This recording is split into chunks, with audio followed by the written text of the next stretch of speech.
Welcome to another episode of the Non-Victim Nation podcast with me, Hunter, and my dad, Rico. Today we're going to go over a speech that was given by Theodore Roosevelt back in 1910. At the Sorbonne in Paris. So, Sorbonne. This is a relatively famous speech called Citizenship in a Republic. And the reason why I wanted to talk about this is because I think that it's really interesting. And this is something that I was talking with Hunter about earlier, that there are two things. There's knowledge and there's wisdom, okay? Knowledge is something that is kind of constantly evolving, and it's always changing because there's always new discoveries, things like that, right? Whereas wisdom tends to be much more eternal or universal. So the wisdom itself, it just kind of keeps going. It's timeless, right? So something that somebody said over 100 years ago can still be relevant today, right? Whereas something that was some, prime piece of technology, something that was like cutting edge 100 years ago, obviously is not now, right?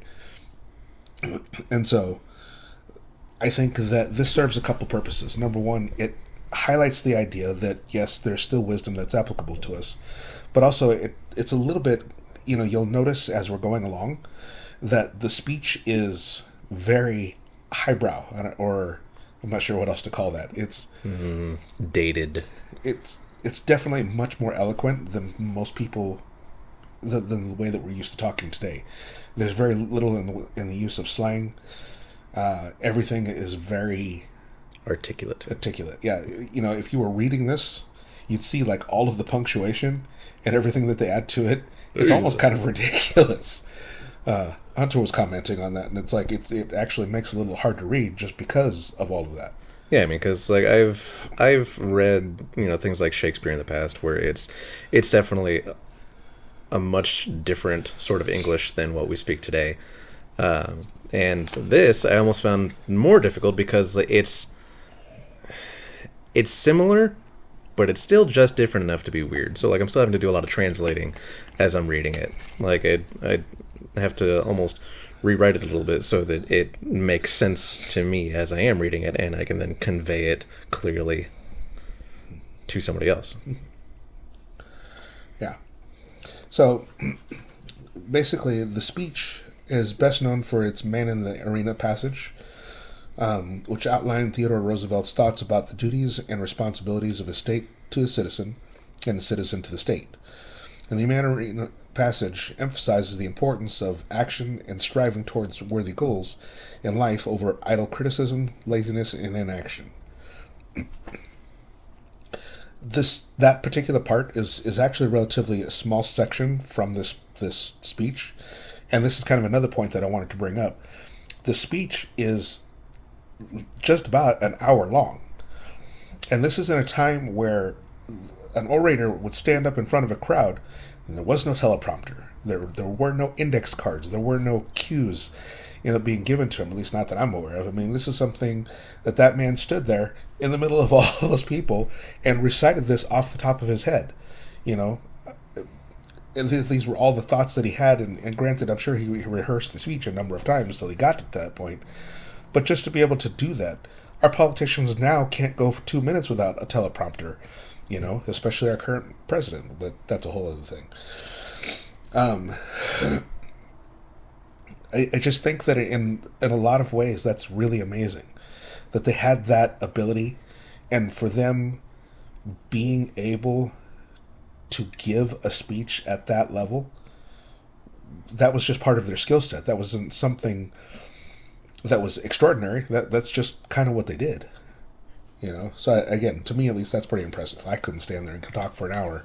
Yeah, no, I know that for me, if I try to talk for more than a couple minutes, I'm just rambling, or I'll just talk in circles. But this is like this speech is one continuous speech, right? And so the speech goes over a number of things, and a lot of it is his thoughts on how people should behave in our society, and the higher ideals or the higher standards that they should be held to be the sort of citizens and have the sort of society that we want as a whole, right? So this is kind of an example of one of the things that he talked about. And so just to be clear, this speech, like I said, is an hour long, and there's no way that I want to sit here and just read it word for word to you. It's definitely something you should take the time to like go. You can find it on YouTube and just listen to it, or you can find it, on the internet and read it yourself. It's definitely worth looking at and listening to. But But for the purposes of the podcast, we just pulled out certain excerpts that we wanted to talk about. And it does kind of move in and out of, some of it's a little bit more on the philosophical side, and some of it is a little more on the political side. So hopefully your eyes don't glaze over when we get to those points. But so this is one of the first points that he makes in the speech, and this is talking about just kind of everyday life. And he points out that in the long run, success or failure will be conditioned upon the way in which the average man, the average woman, does his or her duty. First, in the ordinary, everyday affairs of life, and next in those great occasional cries which call for heroic virtues. The average citizen must be a good citizen if our republics are to succeed. Therefore, it behooves us to do our best to see that the standard of the average citizen is kept high, and the average cannot be kept high unless the standard of the leaders is very much higher.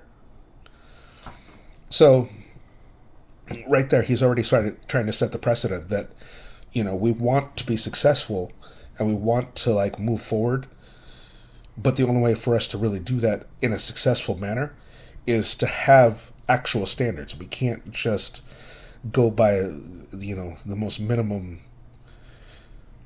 The bare minimum. Yeah. How else would you say that? To me, it's that we need our leaders to set that example for us to live up to. Which I think is what he's saying there when the standard of the leaders is very much higher. It's like that these are the people that I don't want to say are doing everything right, but they are kind of that gold standard that we can then aim for. Whether or not we actually achieve that, whether we're succeeding in that endeavor, we're at least striving for that level. Yeah, it would be wonderful if we lived in a society and a time where our political leaders were virtuous people that we could actually trust and have faith in. And a lot of times, once you get past like a really local or state level of individual, you've lost a lot of that. It's really hard to say that, yes, I have complete faith in all of our governmental institutions, because there's just so much corruption and so much, political maneuvering between the different parties that it makes it nearly impossible to have faith that they're always doing everything the way that it should be done for the right reasons. It seems like it's more often a game of how can I get reelected and tear down my opponents than actually doing a truly good job for the people of the United States. Mm. And so I will say that is one of my biggest complaints, and I don't want to get too political in this right now, but that we now live in a time where the politicians seem to have completely forgotten that they work for us, not the other way around. They are not. They only have power because we give them that power, right? I would really hate for it to reach the point, and it has more than once already, where you have riots and the displeasure of the people becomes so overwhelming that they cannot they're just not willing to take it anymore. And I really hate to see us get to that point, but I fear that if things don't change, the politicians, it almost seems like they've stopped trying to at least pretend that they're better people. Now they do things out in the open. They're accused of scandals left and right. You have politicians that are accused of insider trading and have been proven. We have proof that they do these sorts of things, and yet nothing is happening to them. There's no actual consequence. There's no accountability for any of the things that are going on. Yeah, right? Somehow, like if you have enough money and enough power and you know the right people, it doesn't matter what you do. Right. You can do whatever you want and get away with it. So, it isn't like we live our lives based on the way that they're setting the example, but, it would be really wonderful if they did set a better example, if they lived more virtuous and, you know, Yeah, good, they were good people. I feel like in general we're less, being led by example and trying to live up to that example that they're setting, and more just we're playing within their sandbox until it's selection year, and then we'll see what we get. Right.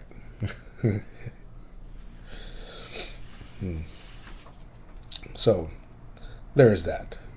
So, again, the man in the arena is...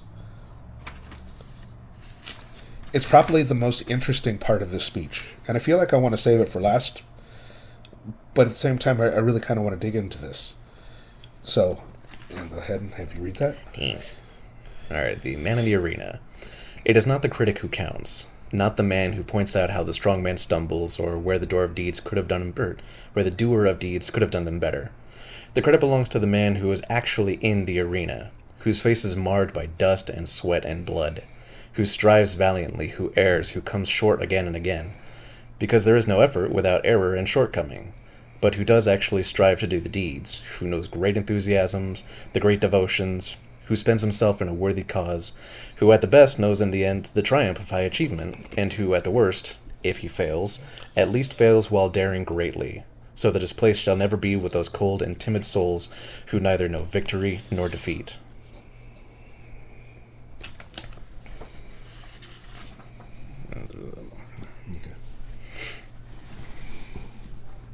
So, again, that's not a very long section of a speech, right? But he's saying an awful lot. We live in a society now where social media has made it possible for every single person to have a voice, which, on one hand, is a good thing, right? And on the other hand, it's also allowed everybody that's ever had a negative thought in their head to, just go ahead and scream that out loud and have everybody hear it. Mm-hmm. It tears down that filter that people tend to have when speaking face to face. Right. If you gathered any group of people together and you have an actual conversation, there's going to be people that want to argue and there are people that will disagree with you, right? That's but fine. You wouldn't have every single person in the audience shouting at the top of their lungs telling you what they think. Yeah. That would just be overwhelming, So I think that the idea that people can speak more freely about the things that they think or voice their opinions is good. I do think, however, that people should be far more informed about what they're giving their opinion on versus just having knee-jerk reactions to what they're hearing or seeing someplace, usually which is not the entire story, and basing an entire opinion on that. Yeah, it's like when... you can make a tweet or a post or a comment or whatever on the internet, and you can say, whatever it is that you want, whatever thought it is that you're having in that moment. But then that's different than if you're, let's say, just in a group of friends and you say something, you say that same thing. You don't have that instant feedback of one of your friends saying, whoa, hang on a sec, that's not right at all. Like, what are you talking about? And then you can have, a real conversation and debate from there. It's just they're sending out these messages into the internet abyss, not really expecting anything in return.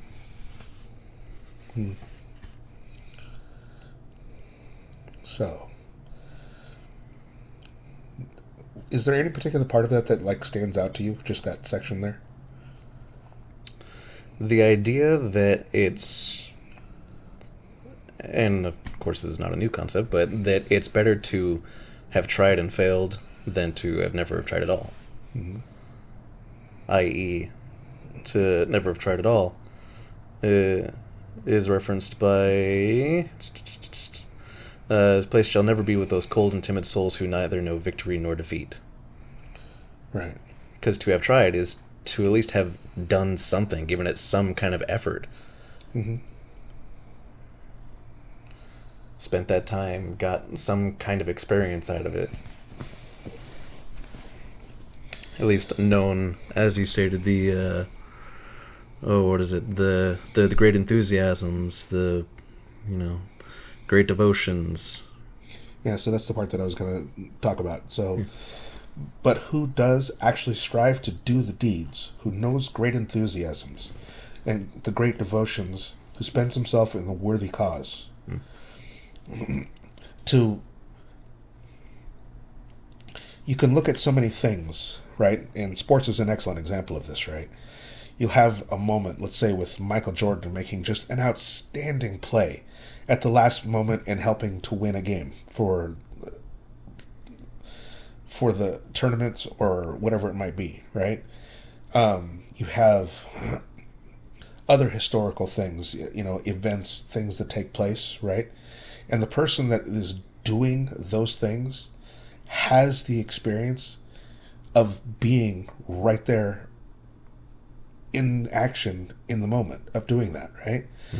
Where everybody else is just basically a spectator. Everybody else is watching this and thinking, wow, that is absolutely amazing. They can be astounded and in awe of the thing, but they're not doing the thing itself. They will never know what it feels like to be that person, to actually,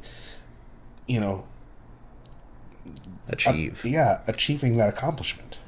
And then to me, it also makes me think about how, like in the case of the Michael Jordan analogy, that how many other people on the team or in the audience or anything like that would think, oh, well, and the game's almost done, we're about to lose, might as well just call it a night. But then there's the one person, Michael Jordan, that steps in and says, know what, I'm gonna go for it. I'm gonna try it, and I'm gonna give it my best. And in doing so, it happens to succeed. And that is what we remember. Not all the others who decided to let it be, but the one who actually did it. So, again, jumping forward a little bit into the speech, there's another section which I thought was really interesting. So, I'm going to go ahead and have you. All right, cool. And it goes on the next page. There is little use for the being whose tepid soul knows nothing of great and generous emotion, of the high pride, the stern belief, the lofty enthusiasm of the men who quell the storm and ride the thunder. Well for those men if they succeed, well also, though not so well, if they fail, given only that they have nobly ventured, and have put forth all their heathen strength. It is war-worn Hotspur, spent with hard fighting, he of the many errors and valiant end, over whose memory we love to linger. So kind of like what I was just saying, that Michael Jordan, he strives to accomplish this achievement of winning the game, and that's what we remember. That's who we remember, not anybody else who decided to give up and call it a night. Mm-hmm.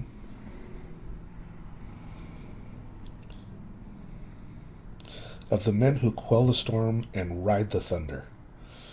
That to me is a powerful statement. Yeah, I like that. Mm-hmm. That is the doer of deeds in every sense of the word.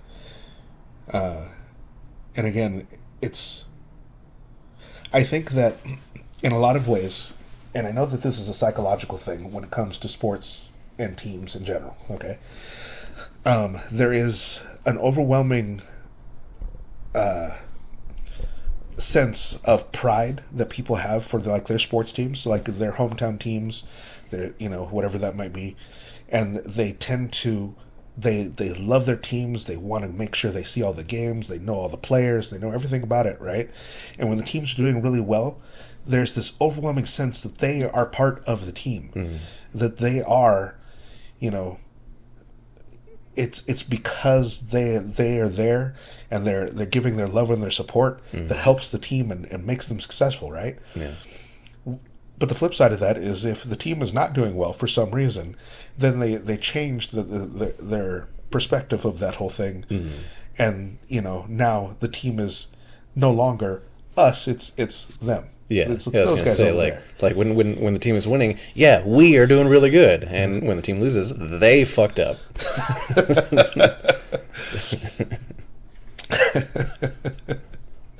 So... Yeah. A quick shift too. and again, this is a purely psychological expression that people have done forever. It's tribalism. Um, but that last line, saying that he of the many errors and valiant end, over whose memory we love to linger. Just like Hunter said, it's that. It's those moments that stand out to us and that we truly remember. Those people for their victories and their successes, whatever that might be. Nobody. There was a commercial. I can't remember what it was for. I think it was like for a sports drink or something like that. And it's like these two basketball players, and they're going to like make a shot, and the one guy is like trying to stop the. We used Michael Jordan. I don't think it was him, but he's like, and instead he's got like Michael Jordan's elbow kind of like in his face, and that's where the picture gets snapped, right? And so Michael Jordan is obviously the focal point of that picture. The other guy is just there to illustrate, they lost. Yeah. So nobody is paying attention to that, and nobody is saying, "Yeah, I want to be that guy." Right. Damn! I wish I had Michael Jordan's elbow in my face. Yeah. Although that might be something. Mm-hmm. Something for everybody. Right.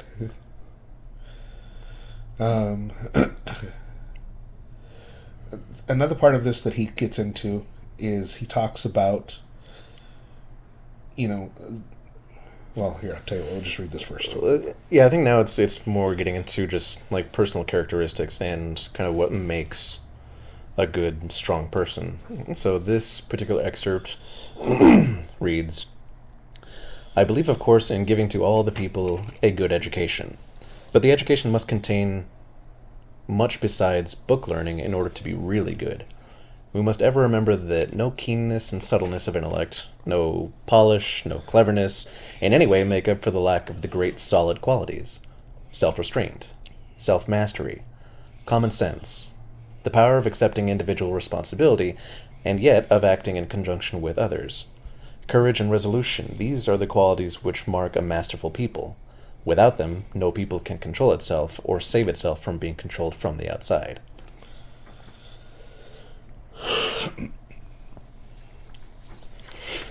So, I like the last line. I was just thinking about that too. Without them, no people can control itself or save itself from being controlled from the outside. Meaning that if you don't have a strong society, you don't have a cohesive society. The United States is a really excellent example of that. I was just going to say, like, we as the United States of America have a bit of a history of saving ourselves from being controlled from the outside. Right. But without that core character, it's much easier for somebody from the outside to step in and influence and cause chaos. Mm-hmm. So this, unfortunately, is something that we're seeing now, that you have all of these, well, two in particular, you have Russia and China, who are very slowly and insidiously chipping away at the core character of our country. Hmm. And it's not through such direct means as, like, my military is stronger than yours. It's through more subtle things. It's kind of like, it's from the internet, because that's where everybody's, well, not everybody, but most people spend most of their time. So they're just going to these very sort of subtle back doors to kind of pick us apart from within, it seems. But what stands out to me is, of the different qualities that he's listing, so self-restraint, self-mastery, common sense, et cetera, et cetera, I think that we're seeing mostly a lack of self-mastery and accepting individual responsibility.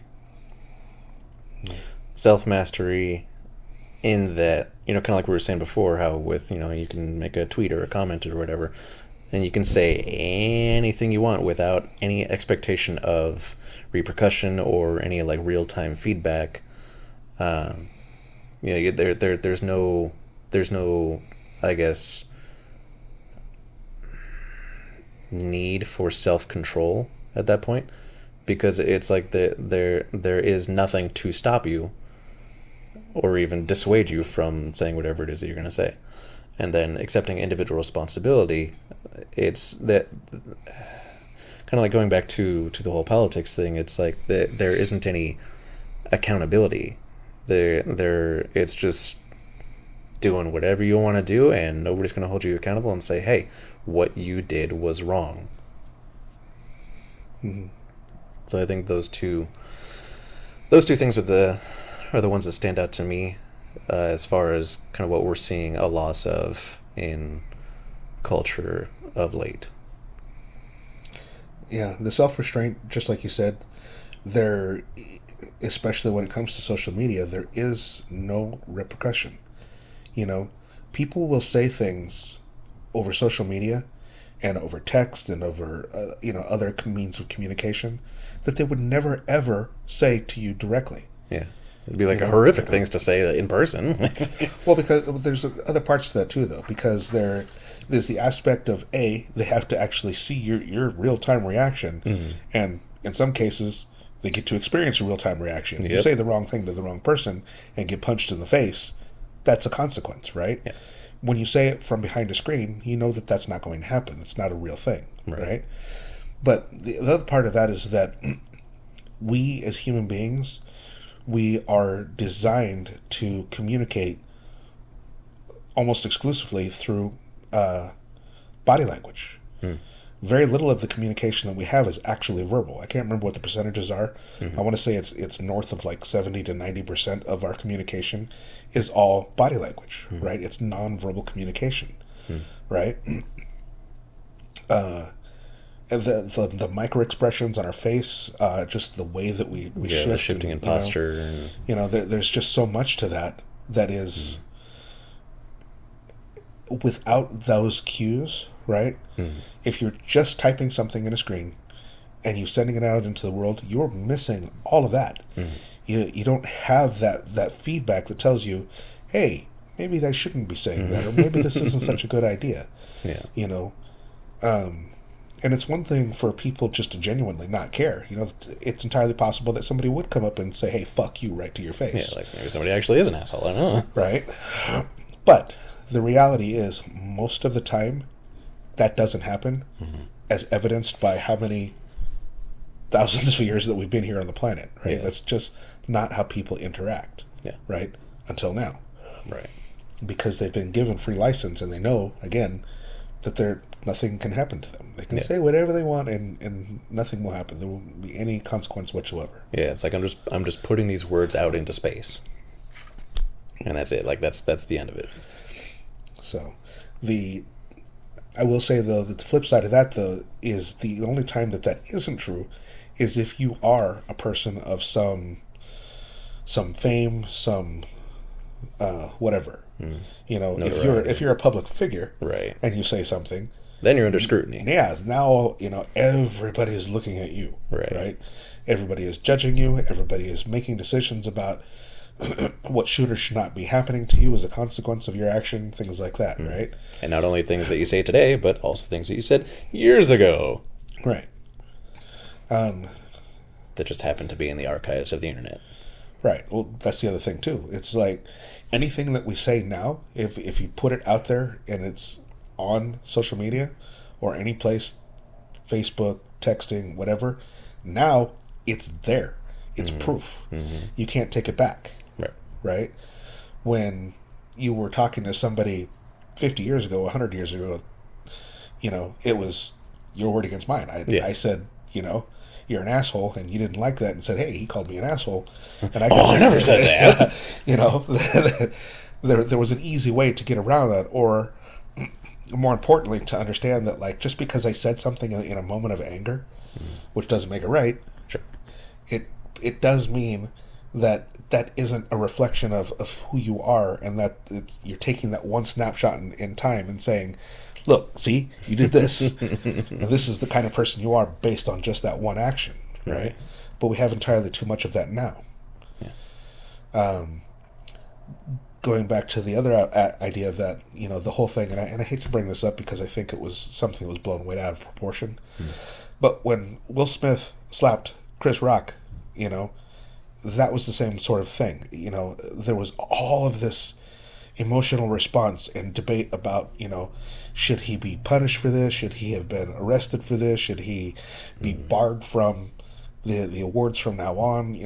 All of this stuff went on when really... That's between him and Chris Rock. If it had been to other people, if it had been just two dorks on the street. If it had been somebody who wasn't famous at all, nobody think twice about it. Yeah. But they would see it and that'd be the end of it. Because, these are famous people, you have their fans and their supporters who are obviously going to stand up and say, well, no, it come to that person's defense. Right. So then it turns into a much bigger battle than the one that was the most obvious, which was just between two men. Right? So. Yeah. Any other thoughts on that? No, I really think that it should have just been between him and Chris Rock, and then, later on he's making this video apology, which... because of the format that it was done, it's almost as though it's really more for the audience than for Chris Rock. Right. It's so people can see him apologizing. Which goes back to the whole idea of virtue signaling, which I completely disagree with. If Will Smith felt really bad about the situation, he could go to Chris Rock. It's not like they don't know each other. Yeah. And say, you know what, I'm sorry, that was uncalled for, and it is what it is, right? But to make a public announcement so that everybody can see it is either just pure virtue signaling, just, to say that, hey, look, I said I was sorry, or it's just part of the whole production, and there's a small part of me that thinks that whole thing was staged anyway. Just because of how it played out, and how I don't know, I could be completely wrong about that part, but it wouldn't surprise me if much later on it turned out that that was just something that they staged. Yeah. So. Excuse me. So as you go into the speech from here, and again, this is a very long speech, so I'm cutting out a lot of it, right? So he goes on at some length talking about the need to build material well-being, but only as a foundation. He also points out the foundation is worthless unless upon it is raised the superstructure of a higher life. So what does that mean? It's cool to have nice things, but if you're not actually having a better life or doing better and doing more with it, then it's meaningless. Right. So I could have a big house and a nice car and more money than I know what to do with, but I'm just fucking wasting all of it, then it's just that. It's a waste. Versus if I have, all this money that I don't even know what to do with, but I give it away to different charities or actually put it to good use. Right. Then it becomes meaningful. Yeah. So we'll take a millionaire as an example, right? Somebody who earns the millions by inheritance, by hard work, by whatever means. The lottery. Yeah, the lottery. That works. They've come about some great fortune, and they don't do anything with that fortune to help other people or to make the world a better place, then that's kind of a waste. If all you're doing is spending it on ridiculous, well, I shouldn't say ridiculous, but if you're spending it on things like you have these huge mansions that are worth...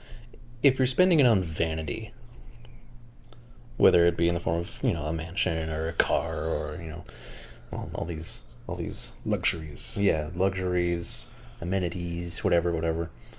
If it's just for vanity and for status, yeah, then it's really a waste. But if you have somebody who is more concerned with doing something to make the world a better place, using the good fortunes that they have, that's a much greater advantage to the society as a whole. And I question a lot of the the people that are in, well, any kind of politicians in particular, performers of all different kinds, Sports ball players. sports players, these people that have accrued massive wealth, in relatively short periods of time, and not always, but in some cases for doing very little, and it isn't like that. I'm never going to say that they don't struggle or they don't train hard or they don't, put in the effort to get what they get, right? But at the same time, the amount of effort that they're putting in compared to so many other things, to me at least, seems really out of balance, right? One of my best examples of that is somebody who is a teacher. A teacher is generally a position that is very underpaid and underappreciated. I don't think that people understand how much pressure they're being placed under. And in a lot of cases, people treat our education system like a form of daycare. Yeah. They send their kids off and they know that they're going to be in a relatively safe place, and under supervision for X number of hours so that they can go to work, do whatever it is they need to be doing, whatever. Right. And I'm not saying that's wrong, because it's important for the kids to have an education, right? But it's more important. I can sit here and I can name off multiple teachers that I had as a young kid and some sort of influence that they had over me, right? Yeah. I'm sure most people can. You can think back and you can name teachers that meant something to you or that, like, gave you some inspiration or some guidance or something in your life, right? That's meaningful, if in a kid's life, especially like a preteen, the kids between the age of like 5 and probably 10 years old. I mean, that's a very formative period of their time. Yeah. And realistically, a teacher is the person that they're spending most of that time with. Yeah. I remember every single one of my grade school teachers. Yeah. So, teaching, again, is extremely undervalued. I don't think they get nearly enough credit. I know for certain that they don't make enough money for what they have to do, especially with the way things are going now. The school systems and our education system as a whole seems to be just going down the drain. But that's a whole other conversation. But you look at something like that, and then you look at somebody who plays a professional sport. And again, I'm not taking away from the fact that they train and they've struggled and they've had whatever challenges in their lives to overcome to get to that point, right? But the effort that they're putting in and the things that they're doing is relatively small when compared to what a teacher does. That is just my opinion. Okay, there is not a lot of equality as far as this person is making millions of dollars and this person is making barely poverty level pay. Right.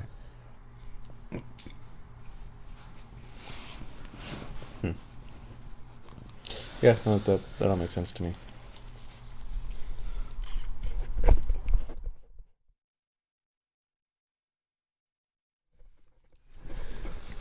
Alright, so what's the next piece that we have here?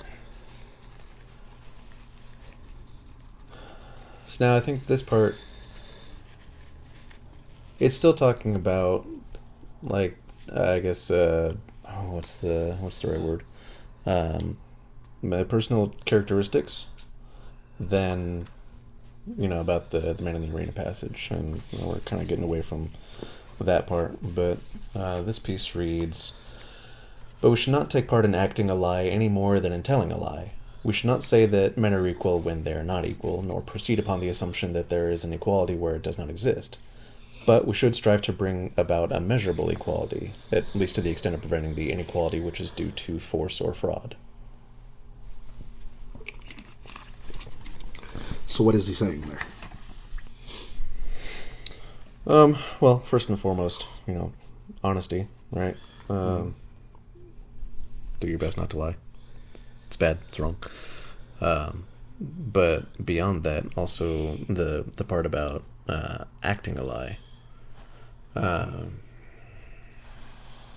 So from here, he goes into a really long section where he talks about the idea of equality and even quotes Abraham Lincoln, who is speaking about the idea of all men being created equal. But that doesn't mean to say that all, or that equal in all respects. Things like color, size, intellect, moral development, or social capacity are just a few examples of things that not everybody is the same. Right. You know? Yeah, I think it mentions, like, the founding fathers saying that all men are created equal, but it was Lincoln's interpretation of all men being created equal in the sense that in what they can pursue. In the sense of the rights that they have, not necessarily every other aspect that lends to inequality. So every man is created equal in the sense that he has the right to free speech, the right to bear arms, and the whole pursuit of happiness idea. Mm-hmm. All men are equal in that regard. There are certain inalienable rights, and you just named a few. You know, the right to self-defense. You know, what is it? Life, liberty, and the pursuit of happiness. Yes. Yeah. So those are things those are rights that are not granted to you by any government, institution, organization, anything. Those are your rights as a human being. Yeah, that's congratulations, you're alive. Here's what you have the right to. Right. And so that's where they talk about, all men are equal. Right. In that sense, they are. Right. In many other senses, obviously, they aren't. You know. Yeah, like I am not necessarily equal to, a bum on the street, because I obviously have more than he does, but we are both equal in the sense of our rights and the things that we can pursue. So more and more there's this push for what we call equality of outcome, which means that what they want is for everybody to have the same, regardless of how much effort they're putting into it, or how much, not effort necessarily, but what they're contributing, right? And this is a very dangerous thing because... Isn't that communism? That is definitely a measure of communism, yes. So, you want to go ahead and... let's see here. All right, up next. But the reward must go to the man who does his work well. For any other course is to create a new kind of privilege, the privilege of folly and weakness, and special privilege is injustice, whatever form it takes. To say that the thriftless, the lazy, the vicious, the incapable, ought to have the same reward given to those who are far-sighted, capable, and upright, is to say what is not true and cannot be true. Yeah, so this is where he's making that example, that you can't have people who are unwilling to put in the effort, and also there are simply some people who are capable of doing more than others, right? If you had, I'm trying to think of a good example, even though I don't like using sports as an example, that's usually a pretty easy thing for people to follow with, right?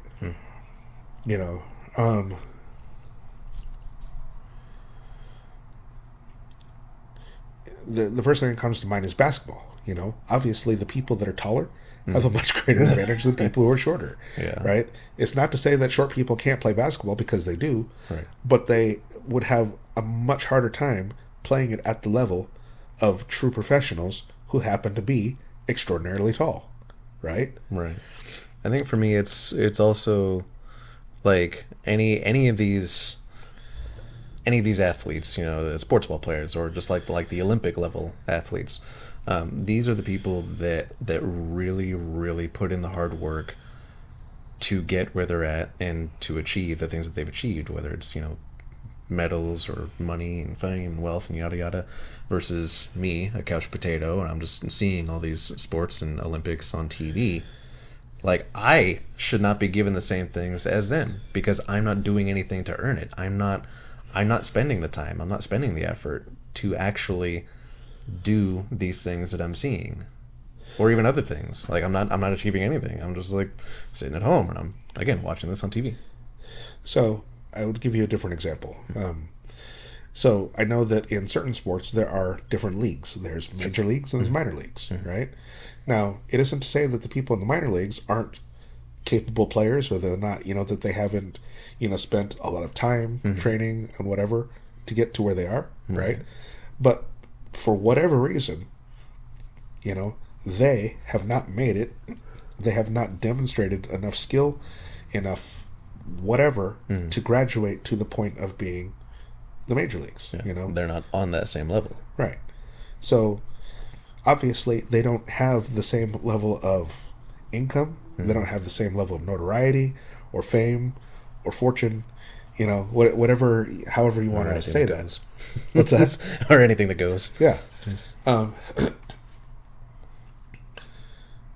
It just, there are certain ways to measure that we measure things, right? And say that these people have achieved greatness in a particular thing, right? They deserve some sort of reward for that, right? Saying that you're going to have a race and everybody who runs in the race is the winner is not really a race. Yeah. Right? Yeah, you get somebody like, what is it, Usain Bolt? Yeah. Like, you put him up against a bunch of other people, and he's clearly the fastest. He is the winner. You can't say that like, good job, everybody. Here's all your participation prizes, and just for being here. The whole participation prize thing started. It had to have been in the really late 80s, early 90s, somewhere in there. Okay, and I could be wrong about that. But I don't even know exactly where this whole thing came from. But the idea that you're going to reward everybody the same, regardless of the effort that they put in, is ridiculous. Yeah. You're essentially saying, hey, you can be a winner even for doing nothing. Like, no, that's really not how that works. Right. I could tell you that I've never been into sports, or as I like to call it, sports ball. And so, growing up, anytime there was some kind of, sporting thing that we did in PE or anything like that, and they're trying to hand out these prizes to everybody, it's like, I know I did exactly fuck all, and yet I'm still getting this nice little piece of plastic. So I'll go back to this in here where he says, to say that the thriftless, the lazy, the vicious, the incapable ought to have the same reward given to those who are farsighted, capable, and upright is to say what is not true and cannot be true. So one of those in particular is the incapable. Okay? Somebody who is just not capable of doing what other people are can't be given the same, okay, so again, going back to the sports thing, you have like the NBA players, they're like exceptionally tall, right? You wouldn't put somebody out there in a wheelchair and expect that he's going to play at the same level as everybody else out there. Yeah. It doesn't work that way. He's not capable of doing the same things at the same level as the other people, right? I just want you to know that that's very ableist of you. And it's not any slight against somebody who's in a wheelchair. I'm just using that as an example. Yeah. Somebody who was born with some deficiency that just doesn't allow them to do things, they're not capable. It doesn't mean that they're bad people. It doesn't mean that they don't have some way to contribute, right? But they're not contributing the same way that everybody else is, right? One example that comes to mind, and I don't know how applicable this is necessarily, but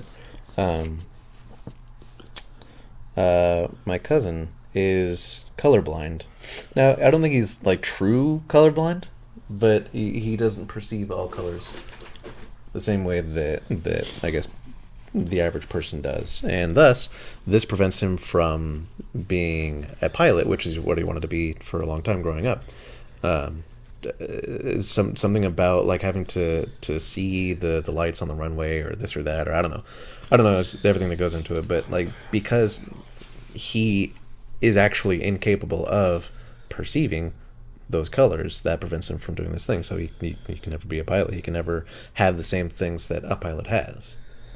Like that's just not a way that he can contribute. So, but it doesn't make him a bad person. It doesn't make him worth less. It's just he's actually incapable. Mm-hmm. Right. And so that is a far better example than the one that I just came up with, and I appreciate that. And again, it's not a slight to say that somebody is incapable of doing something for whatever reason, right? It doesn't make that person a bad person. It doesn't mean that they can't excel in some other fashion, right? Everybody has limitations. We are not all exceptional at all things all the time, right? Somebody who is capable of learning multiple languages and becomes an interpreter, that's great. That works for them, right? Yeah. Somebody who has a hard time with their native language obviously isn't going to get hired as an interpreter. Yeah. The two things are not compatible, right?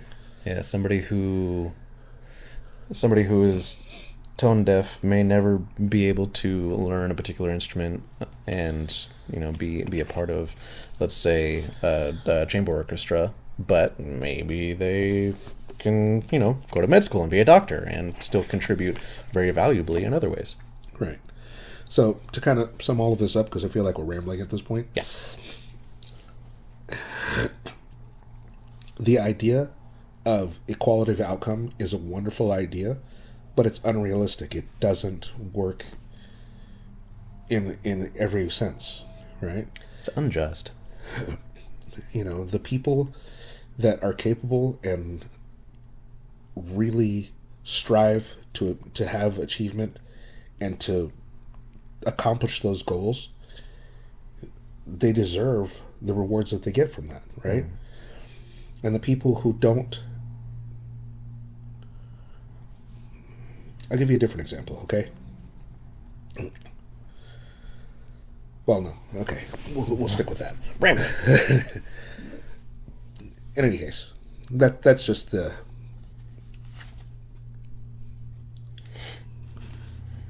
So there's another section in here where he talks about, and again, this goes a little bit more to the philosophical part of this whole idea. Yeah, I think it also can be.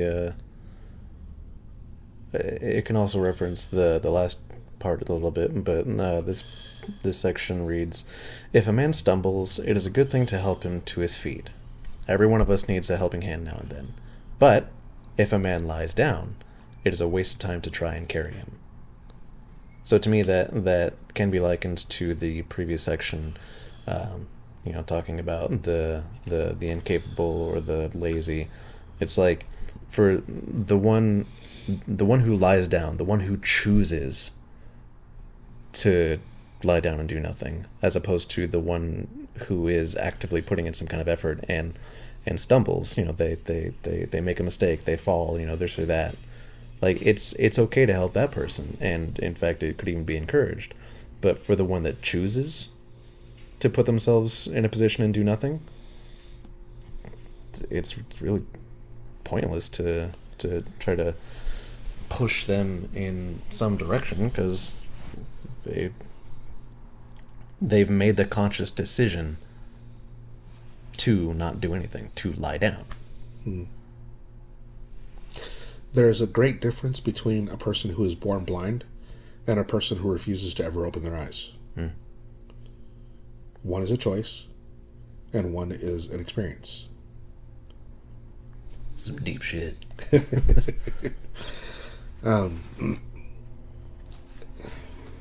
It goes without saying that there are people in this world who, for many different reasons, don't contribute at the same levels as other people.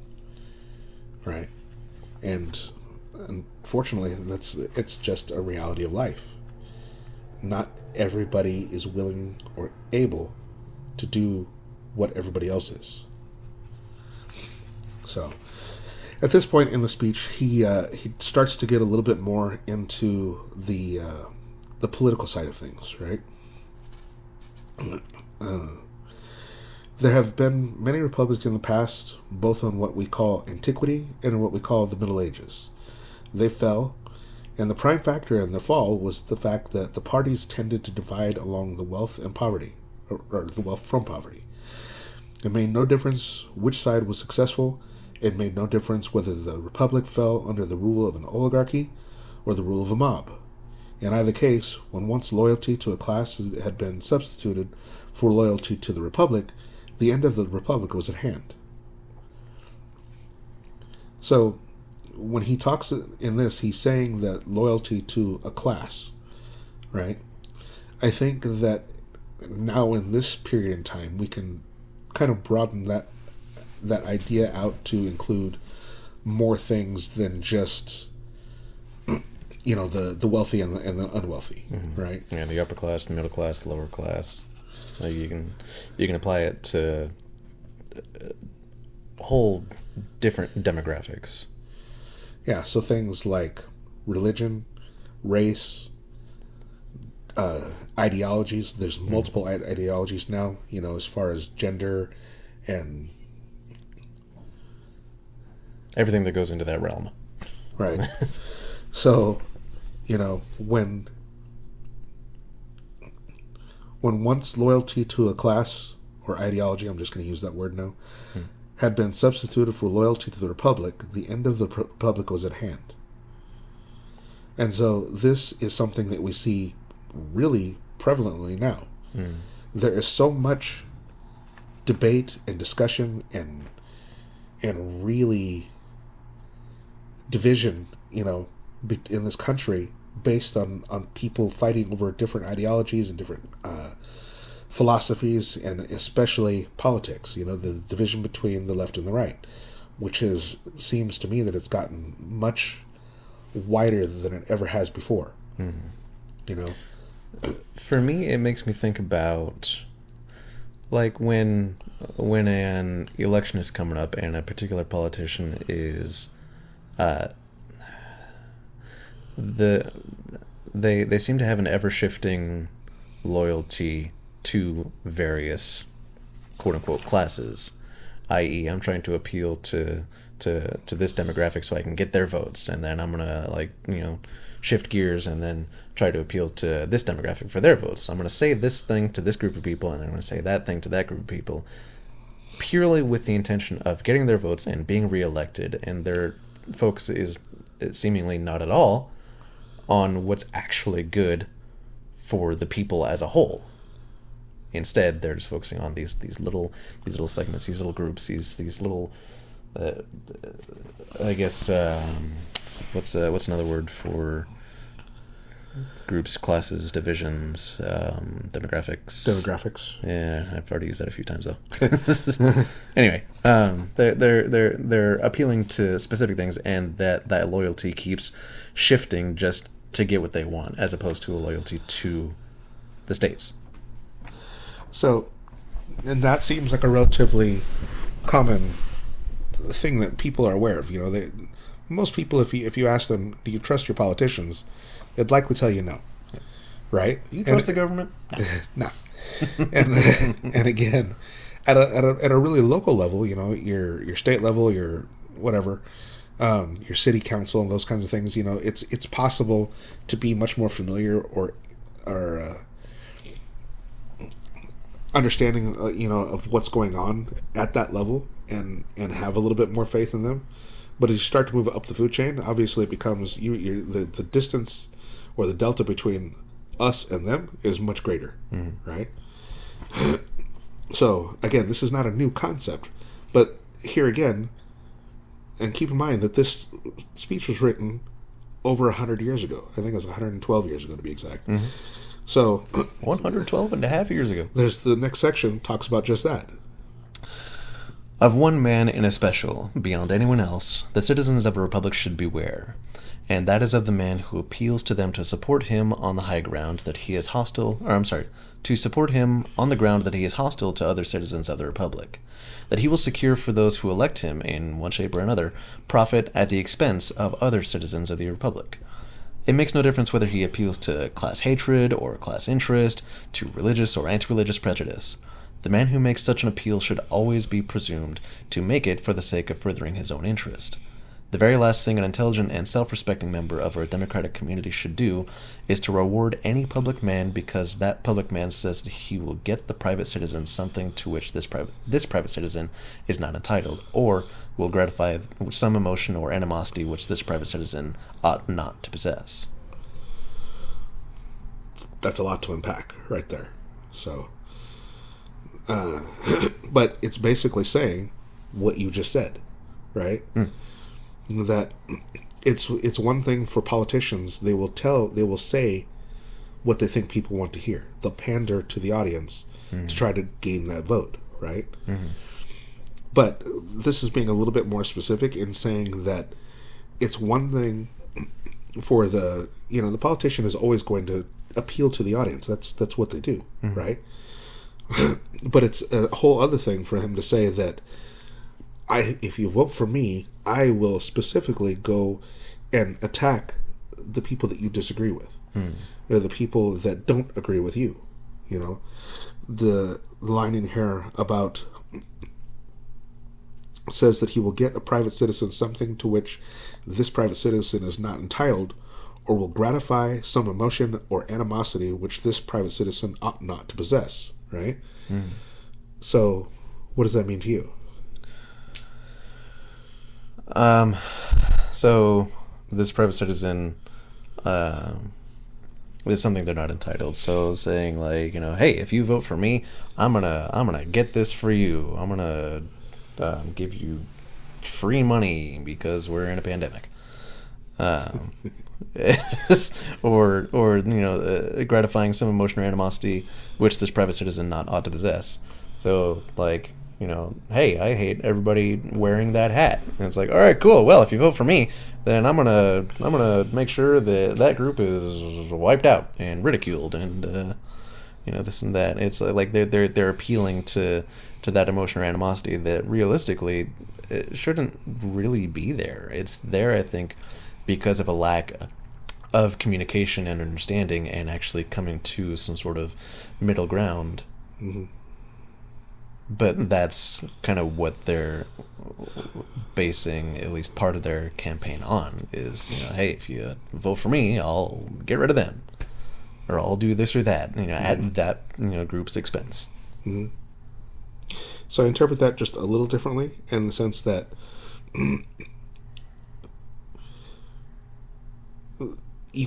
we'll go back to the ideology thing, right?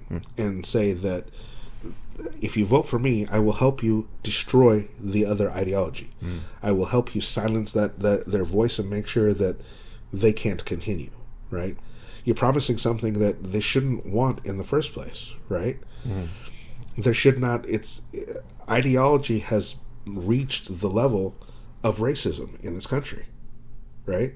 The two things are almost synonymous. It's not okay to say that I hate a particular race, whether that's black people, white people, Asian people, so on and so forth, right? It's not all right to just come out and say that, right? But what you can say, you can attack people's ideologies. You can attack their ideas and the associations that they have and try to make them the enemy, right? And in so doing, you're accomplishing the same thing as if it were racism. If you don't share this ideology of mine, then you are just as bad as X. Right. And in some instances, it helps them justify violence, towards other people, which should never be the case. Yeah. But it is, and we've seen evidence of it all through the pandemic. Yeah. Hell, even before. Yeah. So, again, going back to this is nothing new. The things that we see now throughout our government, throughout our politics, politics meaning like the ideology and all of these different things that have risen over the years, right? These are things and concepts that are not new. They seem new to us because they're emerging from basically newer sources, 100 years ago, Twitter, Facebook, Instagram, the internet as a whole didn't exist, right? The way that they communicated and the way that they dealt with things was completely different than how we do it today, right? But the fact remains that the same motivations and the same concepts still existed then as do now, right? We call it something different, but it's still the same thing. Racism is racism. Yeah. Okay? You can name it what you want. You can try to defend your point of view or say whatever it is that you think, right? But at the end of the day, it's still racism, right? Which, for the record, actual racism is actually bad. Right. And that's a kind of a side point too, that, a lot of people, when they're trying to make their argument, they'll use a term like racism and try to apply it to things that it doesn't actually go to. And I don't have a good example of that right off the top of my head. Mm-hmm. But I know that they try to weaponize words in a way that helps their cause and help make it seem like they are the good guys, and that they're trying to create this common cause with their audience to go against their opponents.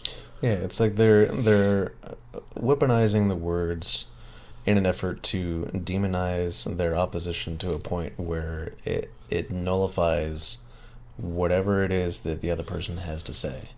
So, because you are this, I don't have to listen to you. Nothing you say matters.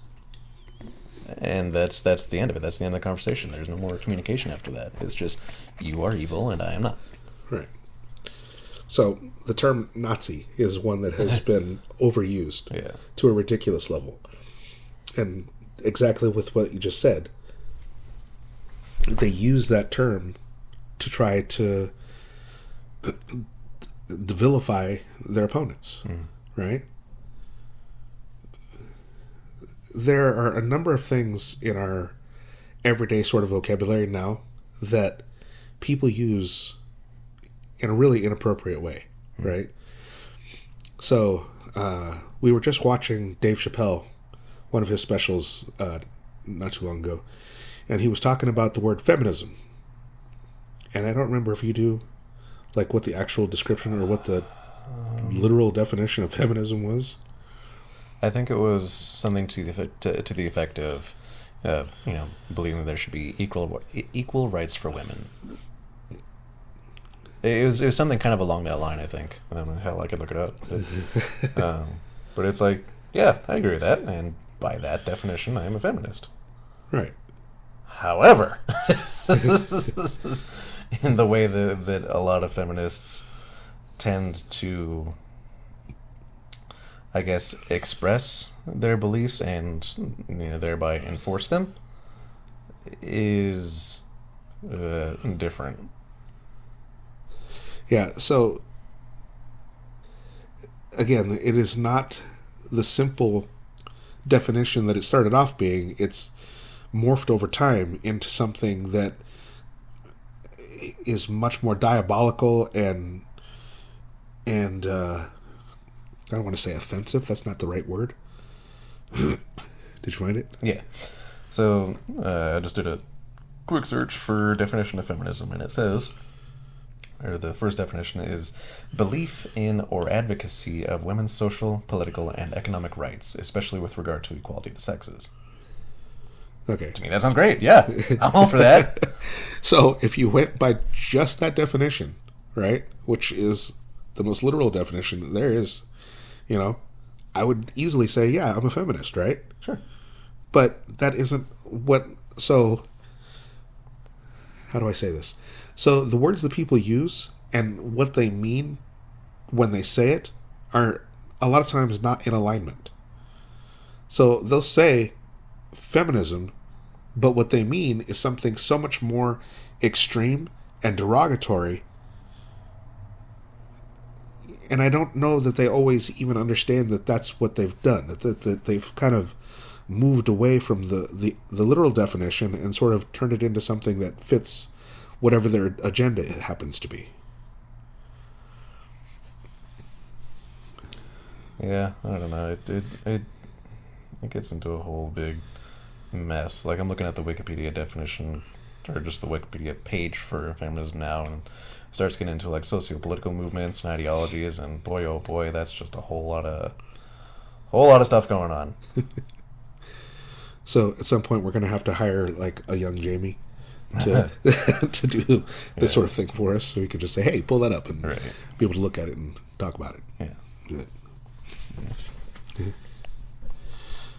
Getting back to the speech, he gives an anecdote of one of his own experiences as a rancher and dealing with the hired hand. Okay, and so back in the day, when it came to ranching, they didn't have like fences and barriers, I guess, to kind of keep the herds in specific areas, right? But it was a generally agreed upon principle that if the herd was there and there was a youngling that hadn't been branded yet, if it was following along with that herd, and that herd happened to be on somebody's land, then that belonged to that person, right? I hope I'm explaining this correctly. So at one point, Theodore Roosevelt was with one of his hired hands, and they had come across what's referred to as a maverick, like an unbranded animal. And, he was saying, the hired hand was saying, well, I'll take care of it. And he starts to get Theodore Roosevelt's brand, and Roosevelt is stopping him and saying, well, wait a minute.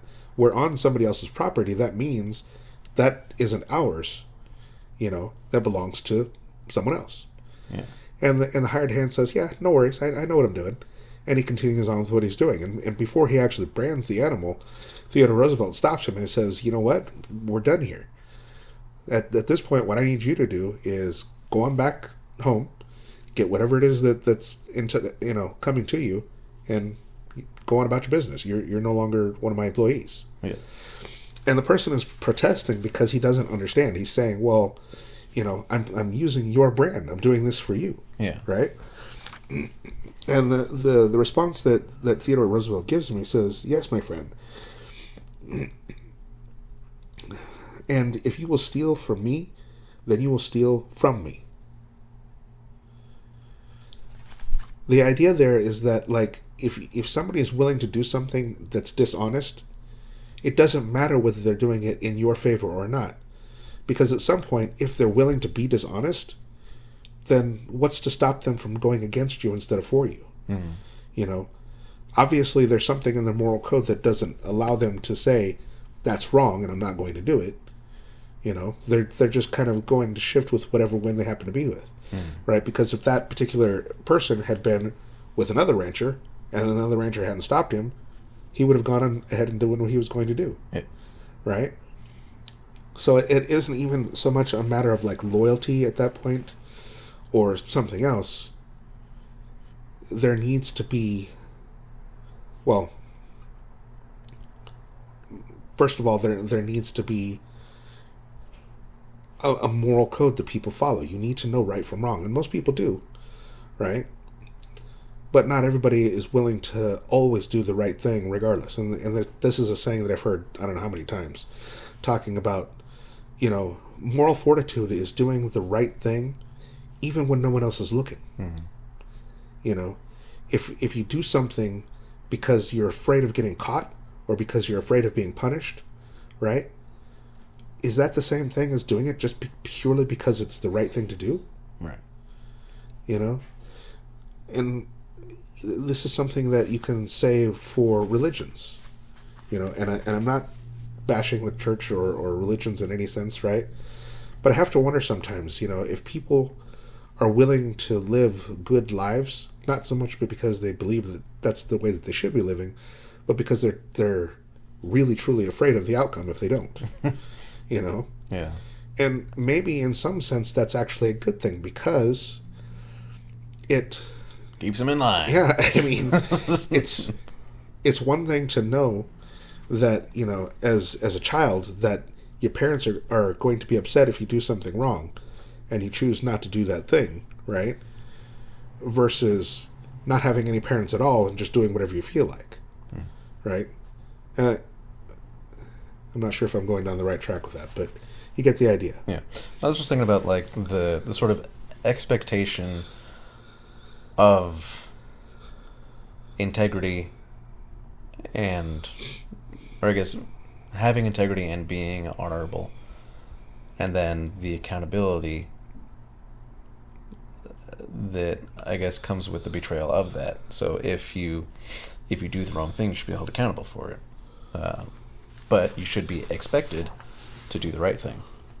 I don't know. As when you're talking about, you know, parents and all that, I of course think of you, and you know, to me, lying is wrong. Just plain and simple, it is wrong. I understand that it can be used, or the deceit can be used for good purposes in some situations, but at the end of the day, lying is just morally wrong. And so, you know, whether or not, you know, a kid lies to get out of trouble, or, you know, this or that, it's they're still doing the wrong thing. And I think that you definitely instilled that expectation of doing the right thing. And if I did the wrong thing, I knew it. Like, I knew it right away. Like, there was no fucking question about it. Right. And you were always really good at like, not only communicating that I did do something wrong or bad, but also why it's wrong or bad. So I had that understanding. Mm-hmm. I'm not just saying, I'm not just, you know, going along thinking like, oh, well, I can't do this because I'll get in trouble. It's like, I can't do this because it's actually not a good thing to do. Mm-hmm. So, not to get off on a tangent, but that makes me think a little bit of, like, parenting. And this is, like Hunter was saying, this is something that I've always done. It isn't enough to say do something because I said so. Mm. It's more important that if I tell you to do something, that I help you understand why, right?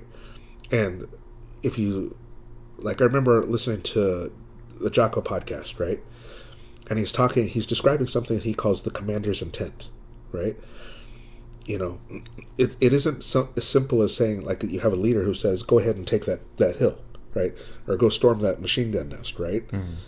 It's not that simple. You know, men aren't just going to stand up and follow your orders purely because you're in charge, right? They have to understand why they're doing what they're doing, right? They have to understand that there is an importance to this, you know, that, you know, kind of the second and third order of effects of what's happening, you know.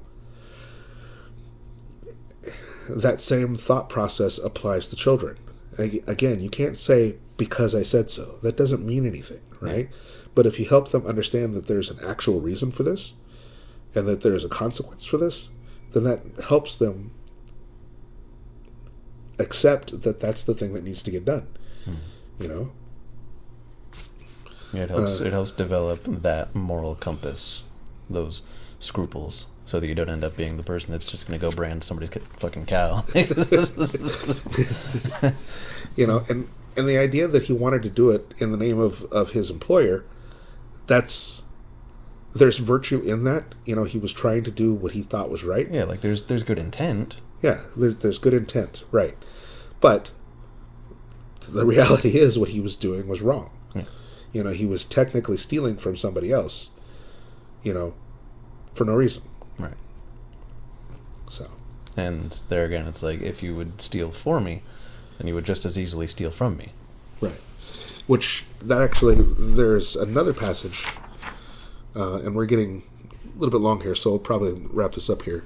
But he says, now, the same principle which applies in private life applies also in public life. If a public man tried to get your vote by saying that he will do something wrong in your interest, you can be absolutely certain that if ever it becomes worth his while, he will do something wrong against your interest. Right? Mm-hmm. So it's that same idea that somebody who's willing to steal for you, at some point, if it turns out that that's in their best interest, they're going to steal from you. Yeah. So that morality and the what's the other word? Integrity. Yeah. Those are things that you have to have in yourself, and you have to carry forward with you in life. Mm. And again, it's most important to understand that these are things that you do even when no one else is paying attention, even when there is no consequence. You know, if you can do something and get away with it, that doesn't make it okay. Mm-hmm. You know, just because you can doesn't mean you should. Right? And that's, I think, a fantastic lesson that most people need to learn if they haven't already. And they need to carry that forward in their everyday lives. But with all of that being said, that is kind of where we left off in the speech. Again, it is really worth listening to or reading, depending on how you do it. It's written, again, in a pretty formal manner of speech. You can get that just from the passages that we've been reading so far, right? But there's still so much wisdom in that, and that was from a time so far removed from where we are now. It's incredible to think that the same principles still apply. Multiple generations ago. Yeah. And beyond that, they will still apply another 100 years from now. They'll just be in a different form. Yeah. Yeah. I mean, that's, like you were saying before, just the idea of wisdom. Like, to me, it's almost like wisdom is more facts of life. Like, irrefutable, this just is. So yeah, like it applies 112 years after the speech was given. It applied well before then, and it'll apply well after. But not only the wisdom of what's being said here, the idea that the situations will repeat themselves also. Mm.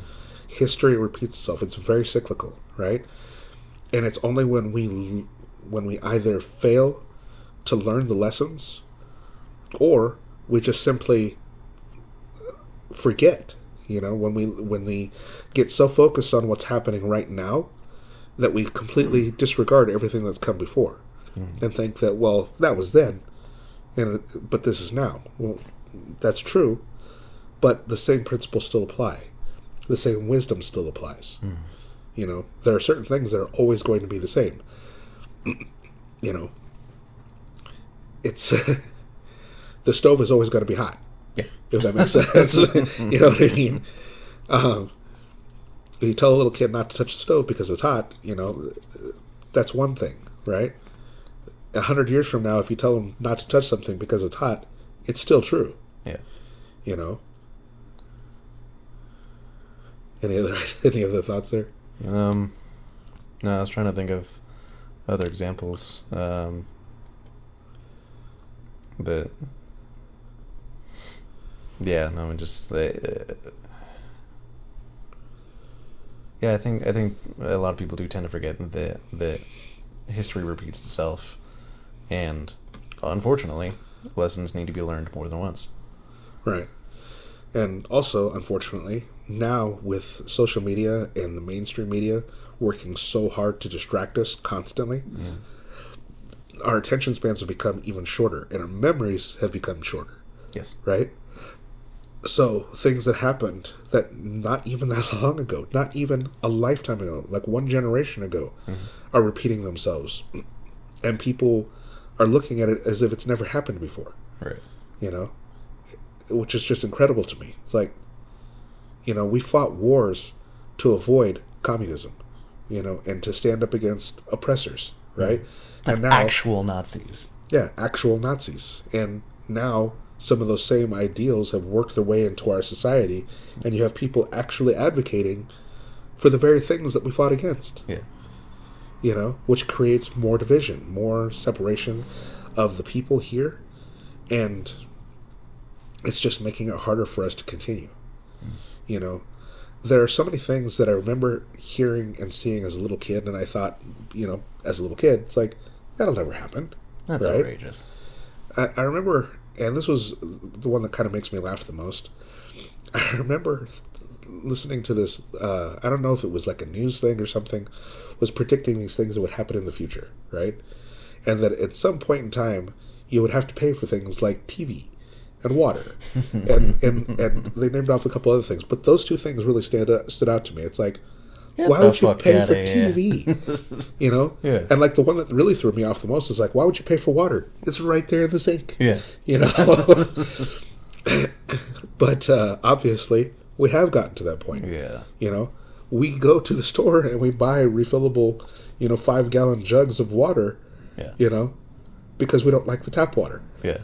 You know? Fucking, pay for all manner of different, TV subscriptions. You got your Netflix, your Amazon Prime, your Hulu, all the other things. Yeah. So, I mean, the world has changed dramatically since I was a little kid. Yeah. But like I said, it's really funny to think about things that were predicted then. And it was really easy to shake that off and say, that's bullshit. That'll never happen. Right? Yeah. I think that far too many people think that about the things that happen now. You know? I've brought this up before, and I may have even said it in the last podcast, 5 years ago, if I told you that there was a pandemic that was going to wipe out everything and shut down our economy and bring us to a standstill, nobody would have believed that. Right. And yet... I know, I would have. I'd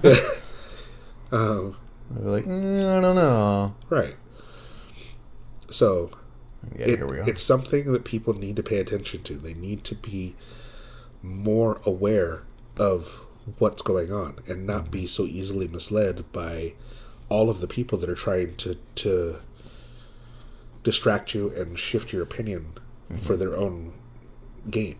Yeah. But that is a whole other conversation right there. So I think this is a good place for us to end. I agree.